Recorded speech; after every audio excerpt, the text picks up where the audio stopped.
aqui na Clínica Federal de Angola. Saki ngana nzambe.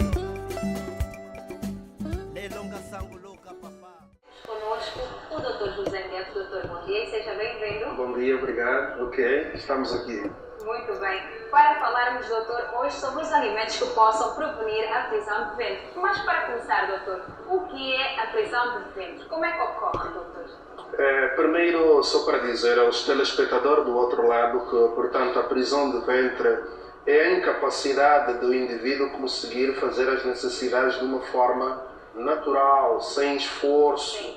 de uma forma normal. Sim. E anteriormente a ideia que se tinha que uma pessoa basta fazer as necessidades diárias, ou seja, uma vez ao dia, etc., era o suficiente para dizer que esta pessoa está completamente saudável. Muito bem. Mas hoje, recentemente, se prova categoricamente que a quantidade do alimento que nós ingerimos, portanto, as necessidades devem ser de acordo com aquilo que é a quantidade do alimento que a pessoa ingere. Muito bem. Como quer dizer que, por exemplo, doutor, o volume daquilo que nós comemos, não é? Certo. O volume daquilo que nós ingerimos, tem que ser similar ao volume daquilo que nós excretamos. Obviamente. E nessa altura, imagine para pessoas que passam 2 dias, 3 dias, 4 dias sem fazer necessidades maiores, quais são as implicâncias que nisso tem?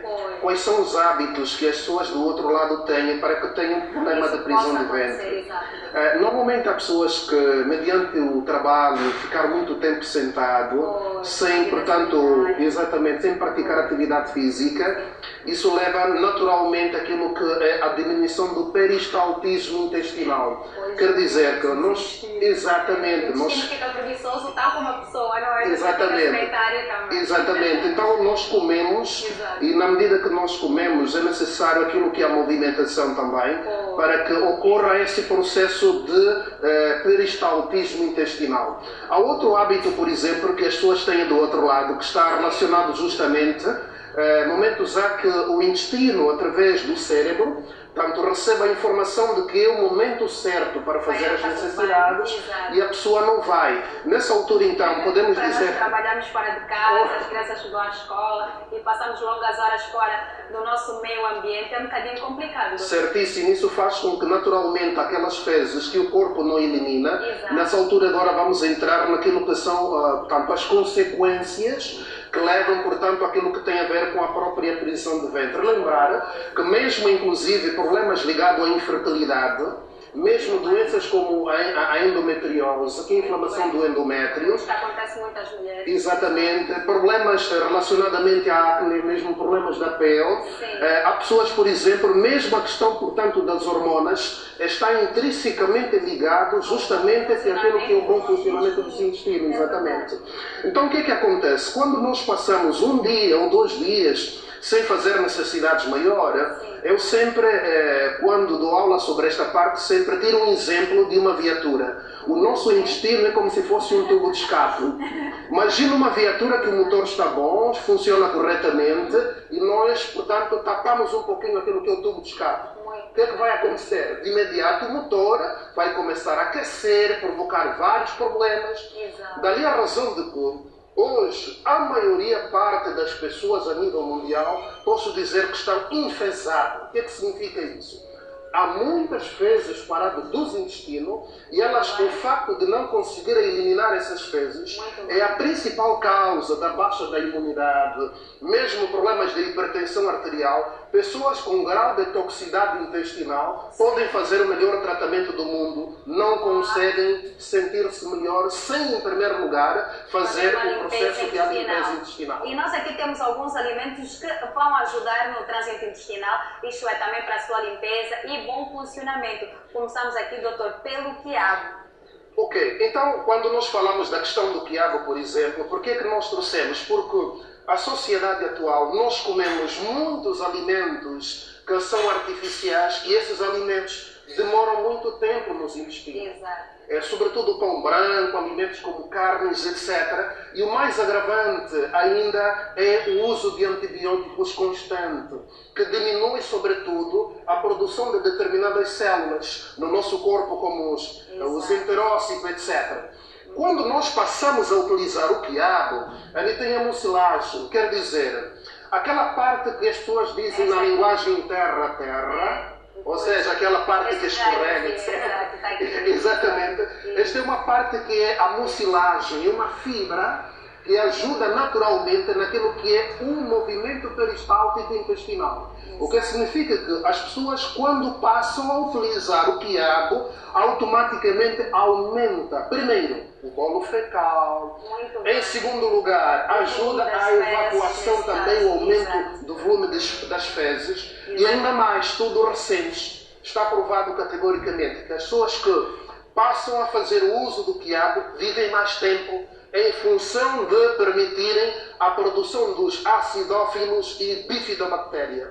São determinadas bactérias que ficam no nosso intestino que nos ajudam a produzir a boa imunidade. Então, para o pessoal que está em casa, não devem desprezar. Muitas pessoas não gostam do quiabo, doutor, desprezam o quiabo realmente por causa das suas propriedades escorregadias, e porém é daí que vem mesmo a sua proteção. Não é? Exatamente, esse Uma protege. mastanana, doutor, também ajuda a resolver, uma boa maneira de implementarmos na nossa dieta. É isso aí. E temos aqui um super mamão muito lindo, bem madurinho, bem gostoso, cheiroso, doutor. Ai, doutor, está a rir. É verdade, minha colega, está bonito, está apetitoso. Pode ser incluso também no pequeno almoço para quem tem prisão de ventre. Obviamente, no mamão nós podemos dizer que ali estamos em presença de uma grande farmácia. No mamão nós temos aí a papaína, portanto, que é uma enzima que ajuda também naquilo que é a eliminação das fezes dentro dos intestinos.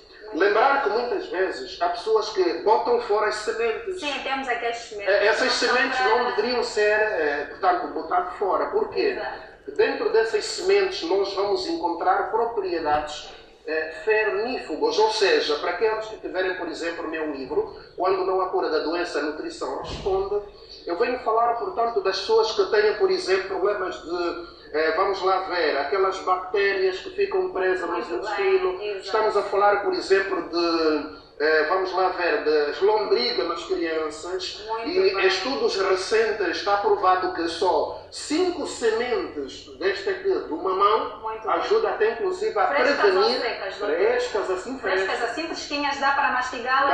Dá para mastigar muito bem, inclusive é preventivo para o campo do intestino. Todo ele, não é, doutor? Desde a sua polpa até as sementes. As sementes têm de ser doseado, ou seja, há uma dose apropriada para as sementes. Muito bem. E no final do programa, estão a acompanhar os terminais telefónicos, nós vamos orientar depois em off.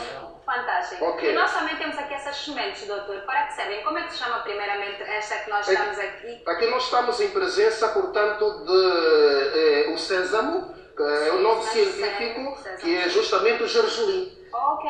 Pronto, dentro daquilo que é saúde, nós entendemos que as fibras, elas estão divididas entre aquelas que são solúveis e as insolúveis. Exatamente. Então, neste gergelim, nós vamos encontrar as fibras insolúveis. Muito bem. Portanto, essas fibras insolúveis têm a função de eliminar, por exemplo, o amido, portanto, quando a gente come o pão, etc., é rico em amido. Uma dieta muito farinhenta, muitas vezes sem fibra. Isso pode levar justamente também à prisão do ventre. Daí que incluir um bocadinho de sementes. Vai agora ao sésamo. Como é que a pessoa pode tomar, doutor? Ao pequeno almoço, incluir aí no iogurte natural sem açúcar? Primeiro, depois de serem tostados, pode colocar justamente no iogurte, ou mesmo junto às refeições, ou um pão feito com sésamo também, é muito importante. Sim. E aqui, doutora? Aqui está o campeão. Portanto, aqui nós as sementes de linhaça são campeões para essa situação. Sim, é verdade. Portanto, para as pessoas que têm problemas de prisão do ventre, etc., mesmo aqueles que passam 3, 4 dias sem fazer necessidade maior,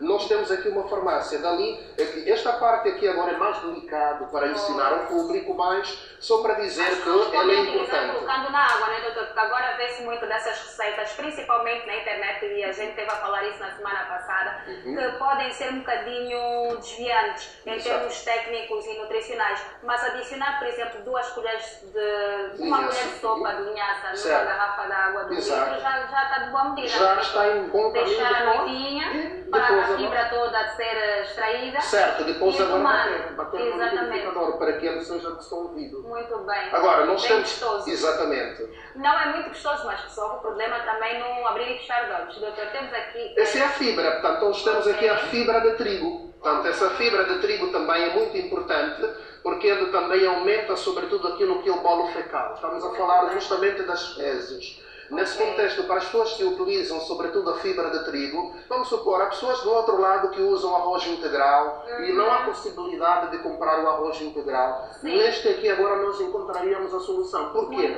Porque o farelo de trigo, naturalmente, é onde tem, portanto, aquilo que é a fibra insolúvel e automaticamente, ao utilizar ele, vai ajudar na multiplicação dos bifidobactérias e acidófilos. Dali a razão de que a fibra de trigo ajuda também na prevenção, inclusive, no cancro dos intestinos. Exatamente. Doutora, agora que nós estamos para finalizar, um dos ingredientes que não pode faltar quando alguém tem prisão de ventre é o H2O, a água, que muitas das vezes nós não temos capacidade de consumir a água necessária, não é? O volume de líquidos necessários para que a gente esteja hidratado por dentro e muitas das vezes por fora. Doutor, um conselho, uma dica lá para casa, agora para terminar as dicas de nutrição. Beber água é muito importante, mas também orientamos que não se deve utilizar a água diretamente. A água deve ser um pouquinho também mastigado. Por quê? Porque quando nós bebemos a água diretamente, vai aos rins e automaticamente pode provocar determinados problemas. Mas nessa altura, bebendo a água aos goles, pouco a pouco, também vai ajudar naquilo que é a prevenção das doenças relacionadas com os intestinos. Muito obrigada, doutor, pela sua explanação. Foi fantástico e espero que você lá em casa também tenha gostado. Essas dicas que foram aqui passadas dá para serem utilizadas também para as crianças, para os adolescentes também, porque se isso acontece lá em casa é que tem que ter muito cuidado e as mães também têm que ter muito cuidado e observarem se realmente as crianças têm evacuado ou excretado as suas fezes normalmente. Nós vamos ficar por aqui, porém passar a bola para a Idusa, porque o Sua Manhã continua aí com bons temas e excelentes convidados. Nós voltamos na próxima quinta-feira como rubrica Dicas de Nutrição e até lá você sabe terá cuidado de si e viver com saúde. Até lá! Depois dessas dicas de saúde com o Dr. José Guedes, você nunca mais será a mesma pessoa. Então, não te esqueças de dar um gosto no nosso canal no YouTube e na nossa página no Facebook. Lembrar que o Dr. José Guedes está disponível para consultas e palestras. Basta ligar.